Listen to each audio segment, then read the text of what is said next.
Meron pong isang napakahalagang kayamanan ang tao at ito yung anong nadarama mo sa iyong kalooban. How you feel inside. Kahit ano pa ang nangyayari sa labas, kahit gaano karangya, kahit gaano ka-successful, pagka ang feeling mo sa kalooban mo walang kwenta, damay ang lahat. So it's in our spiritual agenda to win the spiritual battle so that we will feel good inside. At yan po ang ating pag-aaral, how to feel good inside. God is concerned about that because God wants us to have a full, meaningful, and a joyful life. Our God in heaven, we thank you that you live in our hearts. We thank you that your Spirit makes home in our heart, O God. And we thank you that you are one with us when we are one with you. We ask you, Father, to cleanse us, make us whole, enable us to enter your holy presence. We declare our sins to you. We declare our need for you, O God. Make us whole, cleanse us with the blood of Jesus, forgive us our sins. And as you forgive us, O God, we come to you. We approach your throne of grace, your throne of goodness, as forgiven children, and we ask you to bless us. Teach us. Open our eyes and ears. We reject any spirit that may take away our attention from you. We reject any thought that will divide our heart. And we like to attend to your words. We like to look at your face, to hear your voice. Heal as you teach us. Enable us, Lord, to touch your heart. And may you touch our hearts as well, so that we may be changed. Lead us, teach us. In the name of Jesus, your Son, our Lord, we pray. 1 Corinthians 6:19 says, your body is a temple of the Holy Spirit. Napakarami, malalim ang kahulugan ng ating katawan, ng ating puso, yung ating pagiging tao ay tirahan ng Espiritu ng Diyos. At bili naman sa Ephesians 4:30, do not grieve the Holy Spirit of God. So nakatira sa puso ng tao ang Espiritu ng Diyos at kabilin-bilinan, huwag palungkutin, huwag pagluksain, huwag bibigyan ng at tatanggalan ng sigla ang Espiritu na nasa atin. How to feel good inside. First of all, be clean. It's very important to be clean. Lalo tayo mga Pilipino, mahilig talaga tayo sa hygienic practices. Kahit ano pa ang kalagayan mo, pag hindi ka nagsipilyo, parang you don't feel happy. So, ang mga empleyado, makikita mo after lunch break, kanya-kanyang sipilyuhan sa mga lababo, sa mga banyo, kung saan-saan. Kahit konti na lang ng tubig, ipampapaligo yan. Ano? Kaya, mahalaga clean. But that's physical cleanliness. What more, yung spiritual cleanliness. So be righteous if you want to feel good inside. Listen to your conscience. Listen to the inner voice. Sabi sa 1 Timothy 1:19, some have rejected good conscience and so have shipwrecked their faith. Pagka hindi tayo nakikinig sa konsyensya at dahil may espiritu na nasa kalooban natin na nauuhaw, nadidiliman, nasisikipan, nahihirapan, nawawala yung ating saya, yung ating ginhawa ng kalooban, we don't feel good inside. A bad conscience makes you feel miserable. Kaya mayroong mga tao na kahit na magtagumpay, kung alam nilang nandaya sila, mayroong small voice speaking to them. Kahit na parang mayaman ka, marami kang kinita, pero alam mong may dinaya ka, mayroong nagsasalita sa'yo. Hindi makukumpleto ang iyong kaligayahan. So that's the first requisite for us to feel good inside. Be clean spiritually. And then be nourished by God's Word. Yung po mga bagong-bago sa Panginoon, bagong Kristiyano, bagong nagsimula na mag-aral ng Biblia, ito ang pinagkaiba nila doon sa mga dati na. Lagi sila nagbabasa, nauuhaw, nag-aaral. Kaya merong apoy na mainit, merong sigla, merong lakas na espiritual, yung mga bagong-bago ang relasyon sa Panginoon. Sadly, many people who are already in the Lord for many, many years begin to lose the habit of reading God's Word. Kung minsan nagiging dependent na lang sa mga instant Bible study guides, mga instant inspirational guides, at hindi na talaga napag-aaralan at nababasa yung salita ng Diyos. It's important for us to feed on God's Word. Why? Because there's the Holy Spirit in you.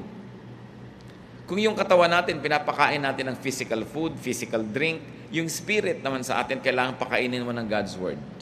It's very important. Many people who begin to wonder why they have lost the initial joy of the relationship with God will find that most of the time what is neglected is Bible reading. Yung Bible reading na hindi nagmamadali, yung talagang naghahanap ng katuruan, ng mga utos na susundin, ng mga bagay na dapat tigilang gawin, mga bagay na dapat simulang gawin, at mga pangako na dapat ay angkinin. Psalm 119, 105, your word is a lamp to my feet and a light for my path. You know that light gives comfort. A lamp gives you security. And very importantly, God's word detoxifies. Marami ng uso ngayon. Bismillah, uminom ka ng ganitong herb, uminom ka ng ganong gamot, gawin mo ito, gawin mo yan, para alisin yung mga lason sa iyong katawan. Para daw luminis ang ating dugo, luminis yung ating circulatory system, lahat-lahat ng yan. Pero ang talagang panglinis ng mga spiritual toxins ay yung salita ng Diyos. Daig talaga niyan kahit ano pang gamot ang maiisip mo. Kasi yan ang nagmumula sa puso ng Panginoon. It's not important just to read, but it's very important to meditate on God's words. Kaya dapat talaga ang taong mananatili yung joy sa kanyang puso, yung malalim na kaligayahan, nagbabudget siya ng oras, naglalagay talaga siya ng panahon para magbasa ng salita ng Diyos araw-araw. Kung yun man ay sa umagang-umaga, sa tanghali o sa gabi, kung ano yung hiyang sa inyo na panahon, pero kailangan ipinaglalaban yan. Ang mga taong tinatawag na nagbabackslide, ang kauna-unahan nilang makikita mong gawain sa pagbabackslide, yung hindi pagbabasa ng Biblia in a regular basis. Wala kang makikita na sasabihin mo, itong taong to, backslider or in a backslidden state, o nalayo sa Panginoon na patuloy na nagbabasa araw-araw. Parang hindi pa ako nakakita ng ganon. In fact, stopping reading God's Word and meditating on it every day is the beginning of backsliding. Paano po i-describe ang blessed man sa Psalm chapter 1, verse 2? His delight is in the law of the Lord, and on His law He meditates day and night. Siyempre yung ating mga Bible study leaders, mga preachers, may mga meditation yan later on for the consumption of everybody. Pero dapat meron kang personal meditation. Hindi mo lang iaasa sa teacher, sa preacher, yung pagkain, paglunok, pagdigest ng salita ng Diyos. Kailangan may kanya-kanya tayong ginagawang ganyan. Colossians 3:16, let the word of Christ dwell in you richly. Kasi nasabi ng iba, kaya ka nagkaka-swine flu, kaya nagkakaroon ng iba't ibang flu, bumababa daw yung resistensya, bumababa yung immunity level mo. So, yung dati, dinadapuan ka ng sakit, umubo yung katabi mo, may dalang sakit, pero kung malakas ang katawan mo, hindi mo tatanggapin yung sakit na yun kasi nilalabanan ang katawan mo. At ganoon dapat yung espiritu natin, lagi tayong may intake of God's Word, para pag dumadating yung temptation, dumadating yung mga pagsubok, yung mga hirap, hindi ka nun naigugupo kasi may panglaban ka. It's very important na pinakikipaglaban po yung reading and being nourished by God's Word. Meditation gives perspective. Lumilinaw yung maliit na problema, mukhang malaki yan pagka hindi mo yan tiningnan sa salita ng Diyos. Pero pagka naging malinaw sa yung salita ng Diyos, yung mukhang malaking problema, lumiliit. Meditation gives balance. Meditation gives a sense of well-being. Kaya kahit ngayon sa mga spa, sa mga health club, yung binibigyan nila ng may meditation room pa, mayroong mga time for kung ano-anong relaxation and meditation because they have realized the therapeutic value of meditation. Ngayon, kung ginagamit mo yung Word of God, not just as therapy, kundi talagang cure, food, medicine, lalong-lalo na. Another way, of course, to feel good inside, at ito naman, alam nating lahat, pero dapat na-review kasi madalas na neglect. Pray. Be prayerful. Ephesians 6:18, pray in the Spirit on all occasions with all kinds of prayers and requests. At sabi sa 1 Thessalonians 5:17, pray continually. Kailangan tuloy-tuloy ang prayer. Why prayer soothes? Nakakapagpaluwag ng dibdib. Prayer empowers. Yung bago ka nagpe-pray, parang feeling mo, talunan ka na ng mundo, wala ka ng ilaban sa mga hirap, wala ka ng kapangyarihan, pero matapos mong mag-pray, when you say amen, you will feel the resurgence of power and energy because prayer plugs you into God. Kung yung ating mga instrumento, mga gamit na di kuryente, pag isinaksak mo sa plug, pumapasok yung kuryente, umaandar yung electric fan, umiinit yung plancha, tayo sa prayer, doon tayo napaplug in sa power ng Diyos.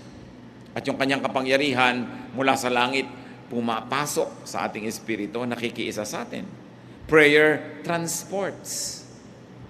Kahit ikaw ay nasa isang place of misery, when you close your eyes and pray, and your spirit is with God, you suddenly find yourself to be in a garden that's quiet, or by a poolside, or in a refreshing greenery, because prayer transports.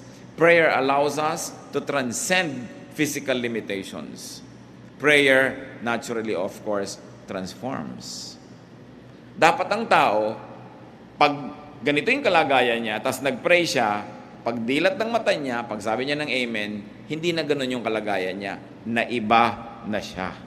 Yun ang powerful prayer. Galit na galit ka kanina, nag-pray ka, kahit sandali, pinag-pray mo na alisin ng Diyos ang iyong galit, matuto kang magpatawad, matuto kang magtiis. Pag dilat ng mata mo, dapat hindi ka na kasing ganun kagalit. Kasi talagang ang tunay na panalangin, nagpapabago. Talagang maiiba yung pati physical makeup mo. According to researches, yung mga matataas ang presyon, magpe-pray sila, magme-meditate. Pagkatapos ng ilang minuto, kukuhanan uli ng blood pressure, bumababa, nare-relax. Makapangyarihan ng panalangin. Hindi natin kayang maunawaan, so magdasal na lang tayo. Hindi na aarok ng siyensya hanggang ngayon yung hiwaga ng panalangin. Pero ang nananalangin mismo ang nakakaalam nun. Kaya magtataka kayo mga iba, mananampalataya, may daladalang Biblia, sinasabi Kristiyano sila, pero warrior. Laging nagwo-worry. Pero ang kasabihan nga, why worry when you can pray? Nagwo-worry ka, baka ka magutom bukas, ano magagawa mo? Mag-pray ka. Nagwo-worry ka tungkol sa mahal mo sa buhay na ang layo-layo, baka nasa panganib. Kaya mo ba siyang iligtas? Nandito ka. So you pray. Why worry when you can pray? Why continue feeling negative when you can come to God in prayer and ask that God soothes you, comforts you, and that God changes your disposition? Prayer makes you feel good inside. How else do we feel good inside? Be one, inside and out. Eliminate, minimize contradictions within you. Dapat pag nakangiti ang labi mo sa isang tao, pati puso mo nakangiti talaga sa kanya. Mahirap yung nakangiti yung labi mo pero nakasimangot yung puso mo. Yun yung hati ka. Hindi ka sasaya nun. Walang taong hati na sumaya. Kailangan, nando ka sa cause na gusto mo, hindi dun sa labagang yung kalooban. Dapat sinusuportahan mo yung mga taong gusto mo talagang suportahan. Minamahal mo yung gusto mong mahalin. Ginagawa mo yung talagang gusto mong gawin. Kasi pag hindi mo pa ginawa yung gusto mong gawin, sinong gagawa nun para sa'yo? Ang pinag-uusapan siyempre natin yung mga gawain na hindi naman pinagbabawal ng Diyos. Yung pagdadalawang isip, pagdadalawang loob, nagtatanggal yan ng kapayapaan at katahimikan. Kaya mga kapatid, kung ano man ang pinagdadalawang loob nyo, pag-isipan nyo na, get good advice, manalangin kayo at magpasya na kayo sa isa. Mahirap yung dalawa-dalawa, tatlo-tatlo ang hinahabol natin sa buhay. Kailangan magpasya kang maging buo. Ang pagiging espiritual, ang pagiging makadiyos, ang isang kahulugan niyan, ikaw ay buo. Hindi ka hati. Ayaw na ayaw sa Bible ng hati. Kaya ang sinasabi, a man of a double mind will never expect to receive anything from God. Sabi, if you would like something, believe without doubting and you will get it. Because if you doubt, you are like, any leaf or anything that is being tossed about by the waves. You are like a wave being tossed by the winds. Wala kang direksyon. Kaya kailangan ng tao buo. Hindi hinahati ang puso. Halimbawa, nag-asawa ka na. Buuin mo ng loob mo na yun na yung mamahalin mo. Hindi yung may dumadaan, iniisip mo, mamahalin ko kaya itong dumadaan. Nahahati ang loob mo. At pag nahati ang loob mo, it will show in your life. It will show in everything you do. Malilito ka ngayon. Kung may kumakausap siya, nawawala ka sa sarili. Ha? Bakit? Kasi hati yung loob mo eh. Dapat buo. What you think and say, what you say and do, Must be one. So, do the good that you think. Meron kayong gustong gawin, gawin nyo. Lalo't mabuti yon. Kasi pag hindi nyo ginagawa, nahahati kayo. Do not frustrate your good side. Halimbawa, may nakaaway kayo. Gusto nyo na mag-sorry. Mabuting mag-sorry, magkasundo kayo. Gawin nyo. Hindi yung pinipigil kayo ng pride. Nahahati kayo. There's a part of you na gusto nyo gawin yung tama. Merong humihila sa inyo na huwag mo gawin yung tama kasi yung pride mo, paano naman, huwag mo mukha kakawawa, etc. etc. Hati. Hindi sasaya ang isang taong hati. Ikaw man at biyanan, may manugang ka, tanggapin mo na naging anak mo na rin yan. Kasi kung dalawang loob ka, tatanggapin ko ba o hindi? So may mga araw na natutuwa ka sa kanya, may araw na hindi, may araw na ang sungit-sungit mo, may araw na sweet ka naman, kasi hati. You've got to decide. And there are things we don't even have to decide about. We just have to accept them. Katulad ng sinasabi ko, biyanan mo, manugang mo, tatanggapin mo na yan, wala ka ng choice. Bakit mo palilituhin ang sarili mo kung magiging devoted ka ba, mamahalin mo ba, papadalhan mo ba ng ulam, susuportahan mo ba? Gawin mo na lang yung tama kasi laging may nagtatalo sa kalooban natin. Yung maganda at yung hindi maganda. Kailangan pa ba naman nating ipaliwanag na yung maganda ang siya nating gawin? Sabi ng Panginoon sa Matthew 12:25, Jesus said, every kingdom divided against itself will be ruined. And every city or household divided against itself will not stand. Kung ang isang kaharian na hati ay matutumba, kung ang isang bahay na hati ay guguho, ano ang mangyayari sa isang puso na hati? Kaya dapat hindi hinahati ang puso. Huwag na nating lilituhin ang ating mga sarili. At kabaligtaran ng do the good that you want to do, bakit natin pinag-uusapan to? Marami pong tao, alam nila yung magandang gawin, gusto nilang gawin, pero may pumipigil sa kanila.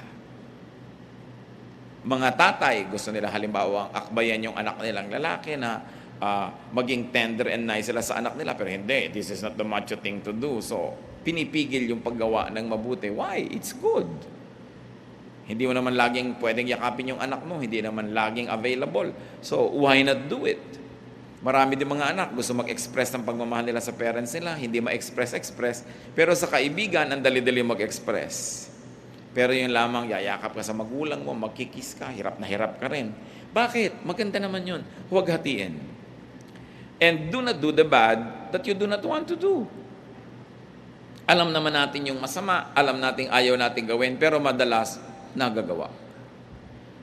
Romans 7:19, for what I do is not the good I want to do. No, the evil I do not want to do, this I keep on doing. Sabi ni Paul. Ako na nga, sabi, ito yung gusto kong gawin na mabuti, hindi ko nagagawa. At yung ayaw kong gawin na masama, yun na lang ang madalas na nagagawa ko. Hati. Dapat hindi ganon. Walang taong sasaya paghati siya. Meron pa pong isang nagpapasaya ng kalooban. Again, premise on the fact that the Holy Spirit of God resides in us, that we were created in God's image. You want to be happy inside, you want to feel good inside, be noble. Nourish your nobility, your greatness. Nourish your God-likeness. Genesis 1:27, so God created man in His own image. Ang ating wangis, wangis ng Diyos. Ang espiritu natin, espiritu ng Diyos na ibinigay sa atin. Ginawa tayo upang maging mahalaga, mataas ang uri. Psalm 139 verse 14, I praise you because I am fearfully and wonderfully made. Romans 8:29, for those God foreknew, He also predestined to be conformed to the likeness of His Son. Tayo, kamukha ng Diyos, nilikha, ginawang tao, naligaw, na iba yung itsura, pero ang goal ngayon bumalik na maging kamukha uli ng Diyos through the Lord Jesus Christ. So ano ang purpose ng buhay? Maging kamukha uli ng Diyos. Maging kapareho ng Diyos ang isip, ang puso, ang gawain. At ang tao, pinakamasaya pagka yung kanyang wangis, yung gawa niya, yung sitwasyon niya sa buhay, malapit sa wangis ng Diyos. Kasi yun ang likas, yun ang totoo, yun ang natural sa atin. Parang mga baboy, ano ay kinakatuwa niyan? Maglublob sa putik. Kalabaw, ano ay kinakatuwa? Maglublob sa tubig at sa putik. Kasi yun ang nature nila eh. Baboy sila, kalabaw sila. Diba? Ano ang ikinaliligaya ng ibon? Lumipad. Kaya ibon man may layang lumipad. Kulungin mo at umiiyak. Kasi nature niya yun na lumipad. Anong nature ng tao? Maging kamukha ng Diyos. Kasi nilikha tayo na kamukha ng Diyos. At nung tayo'y nadapa at naligaw, kaya si Jesus ay namatay para sa atin tayo tubusin, para makabalik tayo dun sa daan, pagbalik dun sa pagiging kamukha muli ng Diyos. So what is the goal of life? Christ-likeness. At kung gusto mo to feel good inside, be Christ-like, be God-like, be noble. Maging kagalang-galang. Kaya di ba, pagka ikaw ay dumarating at binibati ka ng maganda, you feel good, ginagalang ka. Pero pag binabastos ka, you feel bad. Why? Kasi hindi natin nature na bastusin. We were created in God's image. Kaya pag binibigyan ka ng halaga, inaalok, binabati ng good morning, birthday mo, naalala, lalo't may regalo, tuwang-tuwa ka. You know why? Because pinapahalagahan ka. Kasi tayo ay mahalaga. Sino ngayon ang taong lulungkot? Yung hindi niya pinahahalagahan ng sarili. Yung pinapayagan niya na maging siya ay basahan dyan. Binabastos-bastos, binabali, wala. Walang taong sumasaya na ganun. Kasi hindi yun ang ating likas. What then should we do? No? How do we become noble and nobler? By making the right choices. May mga gusto tayong gawin na mataas, maganda, gawin natin. Meron tayong gustong sabihin na noble, gusto mong pumuri sa tao, gawin mo. Because it's the noble thing to do. Luke 12:12, the Holy Spirit will teach you what you should say. Ganun nakatanim sa atin yung Espiritu na pati sasabihin mo pa nga, maituturo ng Espiritu yung gagawin mo, yung desisyon mo. Kung maganda ang relasyon mo sa Diyos. So, how do we become noble? Do good. We are most noble when we do good. We are least noble when we do things that are bad. Kaya nakikita nyo yung mga nahuhuli sa akto na gumagawa ng mali. Pinagmamalaki ba nila yun? No. Kasi hindi yun ang gusto natin na malaman ng tao tungkol sa atin. Kasi hindi tayo talaga ganun. Dapat maging mabuti at maging mabait. Because that is what is noble. Yung mabuti, inclination yon. This is the nature of the heart, mabuti. Yung mabait is kabutihan in action, nagiging kabaitan. So mabait ka, mabuti ka. Mayroong mga taong mabuti pero hindi mabait. Mabuti sila, hindi sila gumagawa ng masama. May intensyon silang gumawa ng mabuti pero wala namang action. Kailangan may action. Yun ang kabaitan. How do you feel noble? Kailan tayo nakakaramdam, mga kapatid, na ang taas-taas ng pagkatao mo? When you give more than you get, you feel noble. Yung nagbibigay ka, taos puso, you feel noble kaysa ikaw yung binibigyan. Di ba? Hindi masarap yung feeling na ikaw yung binibigyan. Pag masarap ang feeling mo nun, something's wrong. Pero usually, mas masarap yung nagbibigay ka kaysa yung namamalimos ka, kaysa ikaw itong kinakahabagan. Mas masarap yung ikaw yung nahahabag because to give is noble. Do not get, then just forget. Kasi halimbawa, dumating yung point, ikaw ang tumatanggap, ikaw ang binibigyan. How will you become noble now? Ikaw yung naging recipient, nagbabayad ka ng utang na loob. Nagsusukli ka, gumagawa ka ng mabuti.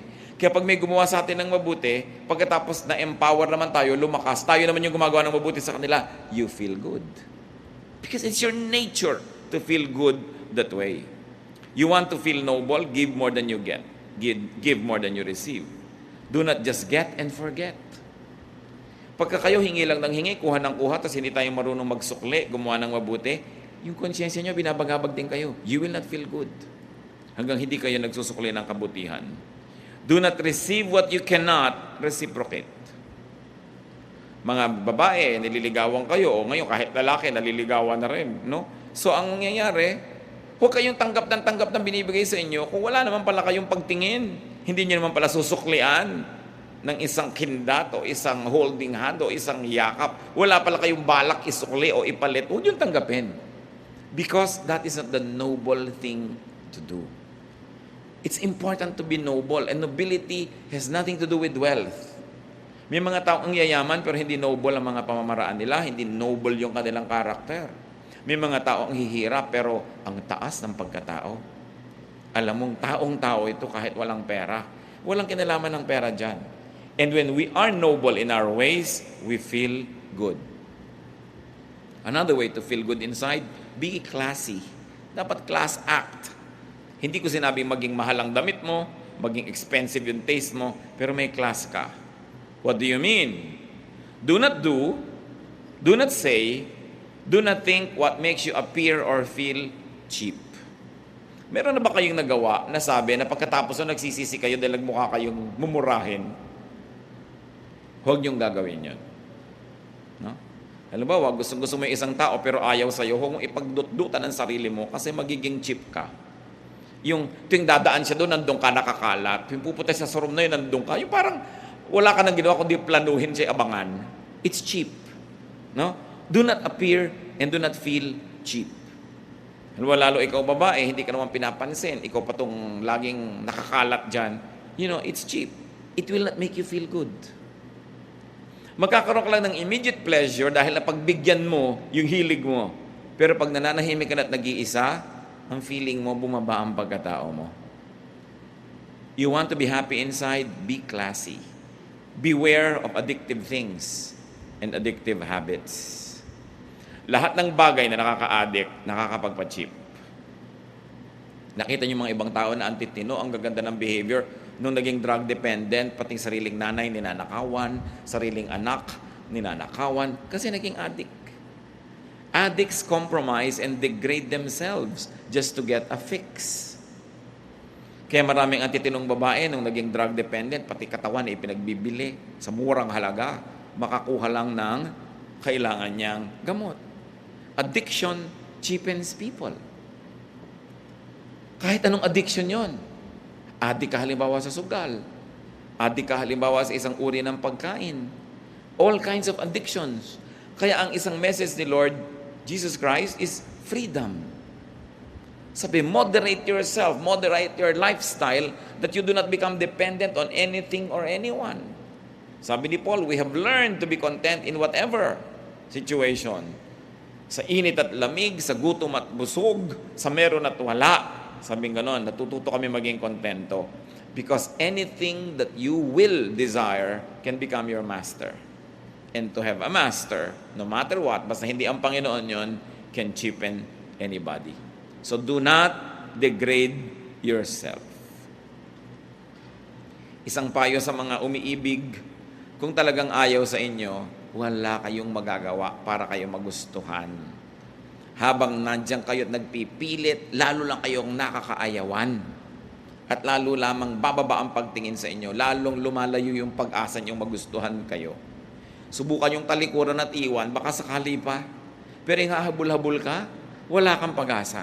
Paminsan-minsan baka pagtiyagaan ka, lalo't wala namang ibang tao, pero gusto mo yung pinagtsatsagaan ka lang, o pinagbibigyan. So kung ayaw, di wag. If you don't like me, we both lose. Dapat ganun ang policy mo. Do not allow others to degrade you. Save yourself from degrading situations. Katulad nung kwento sa Luke 15:13-18, yung prodigal son. Anong ginawa niya? Hiningi niya yung mana niya, nilustay niya, pagkatapos naghihirap siya sa isang foreign land, naging trabaho na lang siya doon, taga-alaga ng baboy. Hindi naman siya pinapakain, kinakaingitan pa niya yung baboy dahil kumakain sa oras, siya hindi. So, nagising siya sa katotohanan. Sabi niya, hindi ito dapat. Sabi ganun, uuwi ako sa tatay ko, hihingi ako ng tawad, at mamamasukan na lang ako sa kanyang katulong. Kasi ang mga katulong ng tatay ko are better fed than I am. Sabi ganun, tatanggapin ko yung aking pagkakamali, hihingi ako ng tawad, but I will stop the situation from degrading me. Kung meron sa atin ngayong mga kapatid, nasa isang situation kasi very degrading, get out of it. Halimbawa, hindi naman kayo ang asawang tunay, tapos mga 3 times a year lang kayong sinisipot. No? Sa ilalim pa ng silong ng Fort Santiago. Nakaka-degrade yun sa inyo. Bakit hindi niya kayo mabigyan ng panahon niya? Bakit iaabang niyo yung buong sarili niyo sa kanya? Diba? You degrade yourself. You deserve a better treatment. You have only one life to live on this earth. There's eternal life, yes, but here only one. So bakit mo papayagan na nadadaya ka? Yung hahabol-habol ka sa hindi naman pwedeng managot sa'yo. Kinocommit mo yung sarili mo sa hindi naman nagko-commit sa'yo. That's not the way to deal with yourself. You know why not? Because you are fearfully and wonderfully made. You are the temple of the Holy Spirit. God's Spirit dwells in you. So huwag nating kalad ka rin sa pagiging mumurahin. Kailangan pinapahalagahan natin ang ating sarili. Nandun na tayo, paminsan-minsan nagkakalimot tayo, nagkakamali, nabubulag ng damdamin, pero dapat hindi nagtatagal. Alam mo dapat yung ginagawa mo, walang kakauwian. Kung nakikipag-business partnership ka sa isang paraan na talagang yung pagkatao mo, yung paniniwala mo, prinsipyo mo, nilululun mo na dahil hindi mo talaga masikmura, get out of it. You are in a relationship that doesn't have any respect for your personhood and your dignity, get out of it. God has something better for you. Kung minsan nadadaya tayo na yun na lang ang pag-asa natin, akala ng iba, ito na lang magmamahal sa akin, wala nang iba, so hindi baling ginaganito na ako. Hindi yung totoo. Alam ng Diyos ang ating sitwasyon. At meron tayong katapat na mas bagay, katapat na hanap.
Buhay, katapat na trabaho, katapat na profesyon, katapat na kaibigan, kasama sa buhay, kasama sa bahay.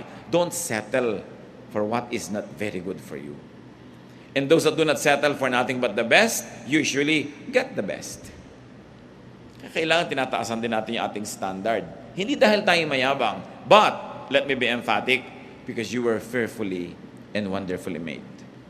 And not only that you were made great by God, that God breathed His life into you and into me, but Jesus gave His life for our redemption. Ganun ang halaga ng tao. Dapat marunong tayong magpahalaga sa sarili. Huwag niyong ipagsiksikan ang sarili niyo sa hindi nagpapahalaga sa inyo. It's unfair to the Spirit that lives in you, and it's unfair to yourself. How to feel good inside? Do not go for desires that compromise your dignity and inner worth. Kasama na dyan yung mga physical desires and emotion. As you can see, related lahat ang pinag-uusapan natin. Titus 2:12, the grace of God teaches us to say no to ungodliness and worldly passions, and to live self-controlled, upright, and godly lives in this present age. Ang tanong, what desires, what feelings make you cheap? Dapat natin identify yon. Kita nyo si Joseph. He was very young, very handsome. He became a worker in a household in Egypt. At yung misis doon sa bahay na yun, nagkagusto sa kanya, lagi kasing wala si mister. So inaakit-akit niya si Joseph. Genesis 39, 6-8. Now Joseph was well built and handsome, and after a while his master's wife took notice of Joseph and said, "Come to bed with me." But he refused. Kita ninyo si Mrs. Potiphar was refused by a slave boy. So why put yourself in a situation where you can be refused? So in a manner of speaking, because of her desire, she cheapened herself. But of course, Joseph being a man must have also the desire. But mas pinahalagahan niya yung dignity niya. Tsaka yung relasyon niya sa Diyos. Sabi niya, how can I do this and sin against God? No? So hindi niya pinatulan itong nang aakit sa kanya. Sa Luke 4:3-8, ganyan din ang nangyari sa Panginoon. Inaakit ni Satanas na sumamba sa Kanya, bibigay ko to sa'yo, bibigay ko to sa'yo, bibigay ko to sa'yo. Sabi ni Lord, get behind me, leave me. God says that I should not. To paraphrase what happened. So, kung ikaw naalok ng isang bagay na gusto mo at hindi mo na isip-isip na sa paghahangad mo sa bagay na yon, bababa ang kalagayan mo, madadaya ka nga. Kaya nagsisimula tayo mga kapatid sa mataas na pagtingin sa sarili. Hindi pagyayabang, hindi pride, but to remember who you are, that you are God's child, that you were created in God's image, and Jesus died so that you could be like Him again. Pag naaalala natin yun, na may mataas tayong kalagayan, mataas na calling, then hindi ka papayag na ginaganong-ganong ka lang. Pag tayo inaapi-api, kinakawa-kawawa, binabaliwala, ang dapat mong gawin, remember who you are, that you are fearfully and wonderfully made. At sabi nga ng Ephesians 4:30, which we have already read, do not grieve the Holy Spirit. Pagka binababa natin ang ating pagkatao, we grieve the Holy Spirit. When we desire things to the point na susunod-sunod tayo, aabang-abang, we grieve the Holy Spirit. So feel good inside, and one of that is by changing the outside world. When you feel bad, baka naman may dahilan at pwede mong palitan in your outside world so that you will feel good. Maybe you should clean your environment, go out and take a walk, change the situation, and it might make you feel good inside. But, you must permanente, hindi dependent sa mga bagay na nasa labas, feel good inside by being good inside. When you are good, you will feel good. Kahit hindi ka ma-appreciate, hindi ka mabayaran, hindi ka mapuri, pero mabuti ang iyong puso, gusto mong bigyan ng kaluguran ng Diyos, no matter what happens, you will feel good. Feel good inside by doing good. Napakalaki ng ligayang binibigay sa tao ng paggawa ng mabuti. Himalayan, hindi maipaliwanag, pero may nagawa kang mabuti, you will feel good. Feel good inside by nourishing your good side, not your bad side. Meron tayong good side, may bad side. But if you nourish the good side, you will feel good. If you nourish the bad side, you will feel bad. Kahit pa nga naging matagumpay yung bad side mo, but there's still this voice that will continue to make us feel bad. Mag-isip-isip tayo. Ama naming Diyos, nais naming ilapit sa inyo aming mga puso. Nagpapasalamat po kami sa bawat isa rito who feels good, who generally feels good. Pero inaalala rin namin, Lord, yung bawat isa na maaring hindi ganun ang kalagayan, mas madalas malungkot, mas madalas matamlay, mas madalas merong nararamdamang hindi masarap, hindi maganda, na hindi maipaliwanag. Sa sandaling ito, Panginoon, sa mga pinag-usapan namin, ipakita mo doon sa mga generally not feeling good inside kung ano ang posibleng dahilan.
Ipakita mo sa amin kung ano ang mga ginagawa namin, Panginoon, na nagiging dahilan din kung bakit yung pakiramdam namin ay hindi masaya, hindi magaan, hindi nakakaluwalhati sa iyo.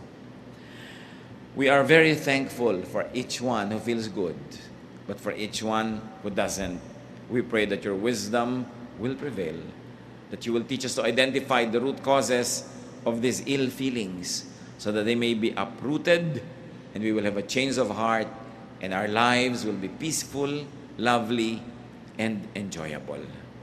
Magbulay-bulay tayo mga kapatid. Kung meron tayong mga ginagawa, iniisip, pamamaraan, lifestyle that contributes to not feeling good. At ipagpasalamat din natin sa Panginoon yung mga tama nating ginagawa.